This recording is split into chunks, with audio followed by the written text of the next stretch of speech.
Boa noite, irmãos. Graça e paz. Eu não sei o quanto você está disposto a assumir, ou se você já parou para pensar, mas eu assumo tranquilamente que, à medida que eu tenho ficado mais velho, eu tenho ficado mais mole.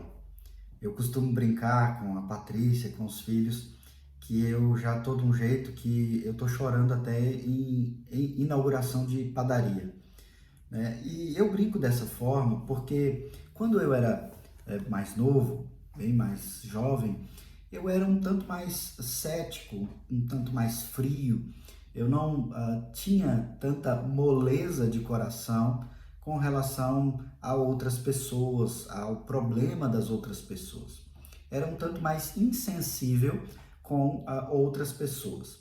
Agora, eu falo que isso tem acontecido à medida que eu fico mais velho, com filhos e o filho mais novo me pega numa versão um pouco mais amolecida e nós conversamos sobre isso em casa.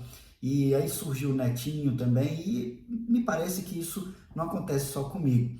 Parece que outras pessoas também, à medida que amadurecem e que descobrem a valorizar, descobrem o valor de coisas realmente mais importantes, ficam mais amadurecidas e amolecidas também com relação a algumas coisas. Um pouco daquilo que eu falei na devocional de ontem sobre valorizar o que realmente tem valor. Mas veja, isso não é algo que acontece somente comigo, eu acredito que com você também, em alguma medida, tem acontecido. Mas isso também não é só algo que acontece com a nossa vida comum, né? Como eu brinquei, não só em inauguração de padaria. Isso é algo que a Bíblia nos mostra que acontece na nossa vida de fé. E há uma explicação sobre isso no aspecto de fé. Eu gostaria de ler um texto, então, que está no livro de Ezequiel, no capítulo 36. Eu vou ler a partir do verso 24, para que nós possamos refletir um pouco sobre esse amolecimento do nosso coração na perspectiva de fé, de relacionamento de amor a Deus e de amor ao próximo, que é o aspecto de toda a nossa fé, em que resume-se toda a lei de Deus, como Cristo bem disse. Ezequiel 36, no verso 24, diz assim: Tomar-vos-ei de entre as nações, e vos congregarei de todos os países, e vos trarei para a vossa terra. Então aspergirei água pura sobre vós, e ficareis purificados de todas as vossas imundícias, e de todos os vossos ídolos vos purificarei. Dar-vos-ei coração novo, e porei dentro de vós espírito novo. Tirarei de vós o coração de pedra e vos darei coração de carne. Porei dentro de vós o meu espírito e farei que andeis nos meus estatutos, guardeis os meus juízos e os observeis. Habitareis na terra que eu dei a vossos pais. Vós serei o meu povo e eu serei o vosso Deus. Essa expressão, vós sereis o meu povo e eu serei o vosso Deus, é uma expressão que nós chamamos de pactual. Deus repete essa mesma expressão todas as vezes que ele faz um pacto, ele renova o pacto de relacionamento com o seu povo. E em algumas dessas expressões ele diz que será o Deus das próximas gerações também, o nosso Deus e o Deus dos nossos filhos. É uma afirmação de compromisso. Eu farei uma mudança na vida de vocês, no contexto em que vocês vivem, e assim vocês serão ainda mais, de maneira acrescida, melhor, mais profunda, o meu povo, e assim vocês perceberão que eu sou Deus presente na vida de vocês e nas próximas gerações, nos descendentes ou para os descendentes de vocês. Sempre nessa fórmula pactual. Nesse texto aqui, veja como tem uma ampla aplicação que nós que estamos tantos anos depois já percebemos que aconteceu de forma muito clara. Aqui nesse contexto em que o livro de Ezequiel é escrito, essas palavras são ditas. O povo estava no Antigo Testamento, naquela situação conflituosa, Reino do Norte, Reino do Sul, e constantes exílios e problemas, dificuldades, exatamente por a sua dureza de coração, os seus pecados.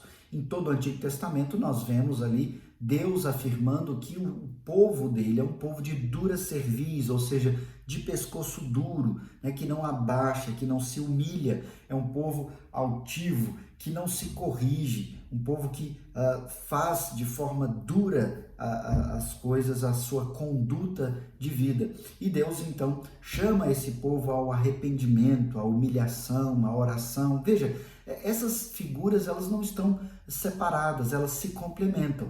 É um povo de pescoço duro, é um povo de mente adormecida, endurecida, é um povo que não é maleável por aquele que é o nosso Deus, um povo que é endurecido em relação a Deus, não se torna maleável na condução do Senhor.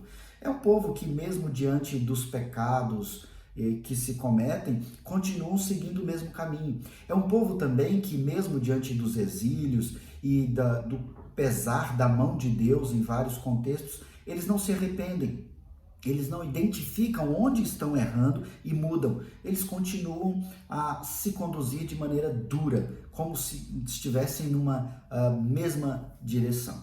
A promessa de Deus, então, após esse momento de dificuldade, aqui no livro de Ezequiel, é a promessa de uma restauração desse povo, um povo que já havia sofrido e mesmo assim permanecia endurecido com relação a Deus, continuava de mente obtusa, no mesmo caminho. E Deus então diz, olha, verso 24, tomar-vos-ei de entre as nações e vos congregarei de todos os países e vos trarei para a vossa terra. Esse texto tem uma aplicação para aquele momento. Deus está dizendo, vocês estão espalhados, estão dispersos, mas eu vou reunir vocês, eu vou unir vocês. Isso tinha uma aplicação para aquele momento, mas veja que isso também tem aplicação para o Novo Testamento e, por consequência, para nós. Veja, isso foi amplamente divulgado no Antigo Testamento, de que a salvação não aconteceria somente em meio à nação histórica de Israel, mas de todas as nações, de todas as tribos, povos e raças. E isso é dito em todo o Antigo Testamento. No Novo Testamento, nós temos a vivência disso, nós temos ali a realização disso, onde Cristo vem e gentios de todas as nações, ou seja, povos de fora do contexto nacional de Israel, são salvos, porque agora a salvação não depende de uma circuncisão, não depende da pátria, a salvação depende da fé, né, que é dada como um dom de Deus, a fé em Cristo. Todo aquele de qualquer parte do mundo pode então ser salvo pela fé em Cristo Jesus. E ele então, nós vemos essa amplificação da aplicação desse texto. Eu vou pegar vocês de todas as nações e congregarei vocês, eu vou reunir vocês numa só nação, a nação do povo de Deus, a nação que tem uma terra, a terra prometida nos céus. Então, há sempre a aplicação momentânea, histórica, mas há a aplicação ampla. E nós estamos nesse contexto, nós estamos na nação brasileira, mas Deus nos chama à fé nessa nação. Veja o verso 25, que também tem essa aplicação. Então, aspergirei água pura sobre vós e ficareis purificados de todas as vossas imundícias, de todos os vossos ídolos vos purificareis. Onde você vê um momento, uma cerimônia de aspersão de água, onde aquele momento simboliza ou representa a purificação da sua vida, onde você abandona uma vida de pecado, uma vida de endurecimento, de uma pessoa de mente fechada e que peca e continua pecando e não vê mal nenhum, para um amolecimento, uma purificação, uma transformação. Se você pensou no batismo, eu fico muito feliz. No batismo, ali há a aspersão de água, né? Em outras igrejas há o batismo por imersão em águas, né? E as pessoas ali têm o simbolismo da transformação das suas vidas, onde elas deixam de viver de forma deliberada em seus pecados e agora elas passam uma nova vida. E veja, nós estamos seguindo aqui uma sequência de raciocínio. Deus nos tira do mundo, né, das nações, de onde quer que nós estejamos, e isso não tem uma conotação geográfica, ela é espiritual, nos tira desse contexto de vida mundana, espiritualmente falando. Nós passamos por um processo de purificação, que ele é representado no batismo, e eu sempre digo, o batismo é um sinal externo, visível de água, mas o que purifica é espiritual. Aquela água não tem poder em si, o poder é de Cristo, a salvação é em Cristo, e aquele é o momento que simboliza solenemente na igreja, né, e não pode ser evitado. Você não pode ficar na sua casa e ficar sem batismo, ele é importante que seja experimentado, e então você simboliza ali a purificação da sua vida. E o que acontece então no verso 26? Eu não sei se você abriu aí a sua Bíblia em Ezequiel 36, eu li do verso 24, 25 e agora nós chegamos ao 26, que é o centro do que nós começamos a conversar. Ele diz: dar-vos-ei coração novo e porei dentro de vós espírito novo. Tirarei de vós o coração de pedra e vos darei coração de carne. É aqui que entra o aspecto do amolecimento. Nós tínhamos um coração endurecido em um só sentido. E essa expressão coração de pedra ou coração gelado, coração de gelo, né, tem a mesma conotação de uma pessoa fria, que não é amolecida, que não se condói com os outros, que não compreende o outro, ou seja, uma pessoa que não ama ao outro. Você sempre vai ter algo ligado a esse aspecto de amor. E quando Deus promete isso, Ele está nos chamando ao entendimento de que Ele mesmo é quem faz esse transplante, essa mudança. A ideia é que antes nós vivíamos com o coração endurecido sem amar a Deus.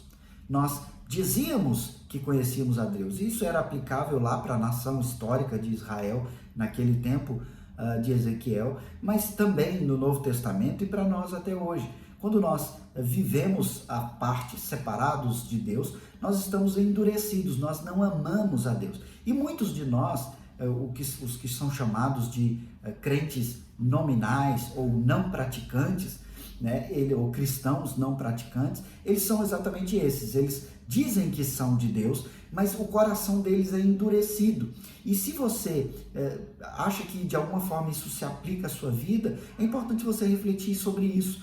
O seu coração é realmente transformado? Você é sensível à causa de Deus na palavra de Deus? Você procura conhecer a palavra de Deus? Você procura viver a palavra de Deus? Ou você se apoia numa ideia de que a sua carne é fraca e você peca porque você é fraco? Veja, essa é uma forma de imaginar que você é mole porque você peca, mas a ideia é totalmente contrária.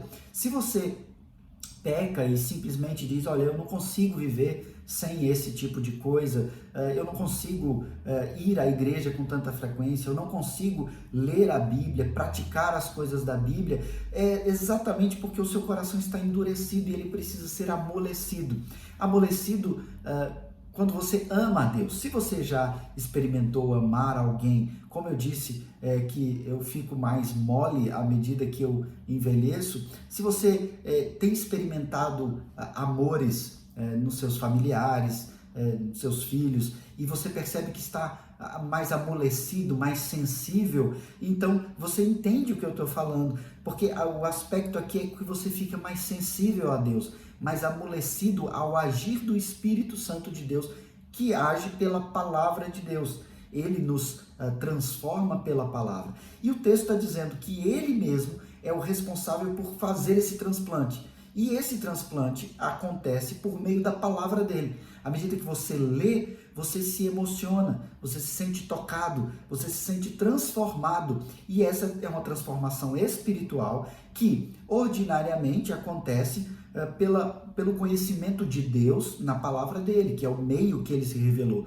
E isso acontece porque o Espírito Santo dele trabalha em nosso interior. Então ele diz: eu vou tirar vocês de uma vivência endurecida, mundana, vou aspergir água, vou purificar vocês. Então nesse processo de purificação, vocês terão o coração amolecido. Eu tiro o coração de pedra, coloco um coração de carne, um coração que pulsa, que bate, que ama a Deus com todo o ser e que ama o próximo também, que é esse experimentar do amor de Deus, agora na dimensão horizontal. Eu experimento o amor de Deus vertical, retribuo esse amor agora amando a Deus com todo o meu ser, e então começo a amar o outro mais do que a mim, ou como eu me amo naturalmente. Eu começo a experimentar o amor horizontal. Esse é o amolecimento, é essa troca de coração. E veja, você experimentou isso na sua conversão? Se você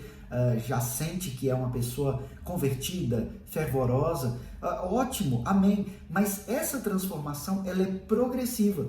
À medida que você amadurece na sua vida de fé, você fica mais mole nesse sentido, porque você agora começa a ler a Bíblia e você realmente se emociona mais e mais. Assim como eu disse que eu envelheço e fico mais sensível, na sua vida de fé isso acontece. E a Bíblia nos mostra isso. Você amadurece ficando mais sensível a Deus e, por consequência, mais sensível ao próximo. E então, ele diz no verso 27, será colocado, porei dentro de vós o meu espírito e farei com que andeis nos meus estatutos e guardeis os meus juízos e os observeis. Veja, ele repete por 3 vezes a ideia de que ele mesmo vai fazer com que nós andemos de acordo com a palavra dele. Por quê? Nós ficamos mais sensíveis à palavra. Ele fala aqui de estatuto, andeis nos meus estatutos, guardeis e observeis. Então, você anda, guarda e observa. Tudo está apontando para viver de acordo com a obediência da lei, do estatuto. Qual é a lei de Deus? Quais são os estatutos? A palavra dele. Você se torna mais sensível pela ação do Espírito Santo em você. E agora, obedecer a Deus ou não pecar mais, viver a vontade de Deus, a palavra, a lei de Deus, deixa de ser algo penoso, porque agora você está sensibilizado por ele, pela palavra dele. E como o apóstolo João diz, os mandamentos de Deus não são penosos, eles são deleitosos, eles são prazerosos. E aí o salmista também complementa dizendo: a lei do Senhor, ela é doce, ela refrigera a alma, ela nos dá alento, conforto, porque esse agir agora em que nós estamos amolecidos, ele tem toda essa aplicação nas nossas vidas. Veja que é um processo. É difícil aqui a gente separar um momento do outro, ele acontece em conjunto, mas algo é nítido, ele é progressivo. À medida que você conhece mais a Deus, você fica mais sensível a isso e você ama o próximo de forma ainda maior e melhor, biblicamente falando. Então, o verso 28, que era uma promessa local, histórica para aquele povo, ele diz: e habitareis na terra que eu dei a vossos pais. Ele estava falando ali da terra prometida de Israel, mas também tem aplicação para nós. Nós habitaremos na terra da promessa, novos céus, nova terra, nós habitaremos eternamente na terra prometida, que é essa terra, só que totalmente restaurada, totalmente refeita, para que nós vivamos sem esse contexto de relacionamento pecaminoso com essa terra, com o trabalho, com as outras pessoas. A promessa, ela é vívida e aplicável para nós também hoje. E então vem a expressão que eu enfatizei: vós sereis o meu povo e eu sereis o vosso Deus. Nós seremos aquilo que nós já somos em alguma medida. Nós já somos o povo de Deus. Se você já confessou a Cristo como seu Senhor, Cristo é o único caminho, a verdade e a vida, ao Pai, à terra prometida, não tem outro caminho. Se você já confessou a Cristo, ótimo, você já é povo de Deus e ele já é o seu Senhor, o seu Deus.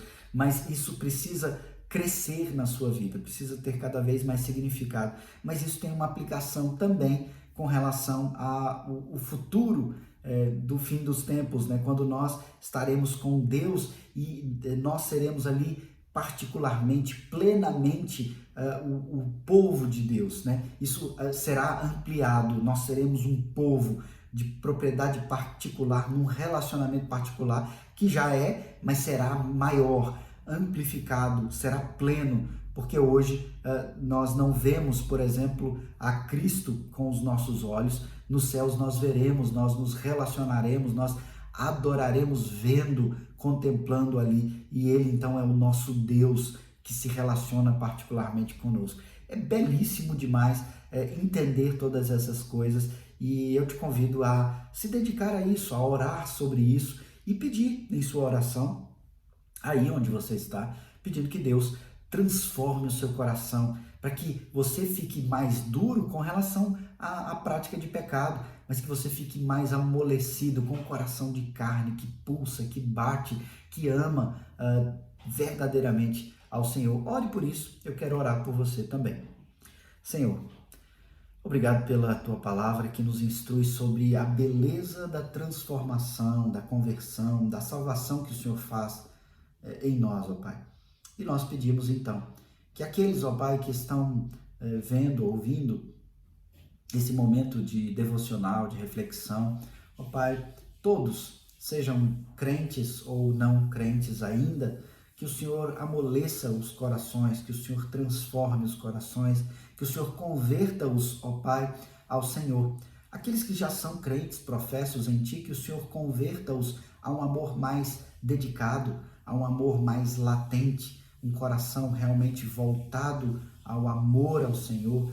E aqueles, ó Pai, que ainda não confessaram a Ti e que são Teus, ó Pai, que o Senhor os transforme. Nós oramos intercedendo pela salvação, ó Pai, de todos aqueles que podem ter acesso a estas mensagens e também ao Teu povo que certamente tem acesso, ó Pai, da nossa igreja local, e que o Senhor então amoleça o coração naquilo que é necessário para que o seu povo Te ame cada vez mais e ame ao próximo também, de uma forma cada vez mais bíblica, para a glória do Teu nome. Em nome de Jesus. Amém. Só Cristo pode efetuar essa transformação na sua vida. Não existe outro caminho. Ore a Ele, busque-o, e Ele há de te ouvir e abençoar. Tenha uma boa noite. Até amanhã.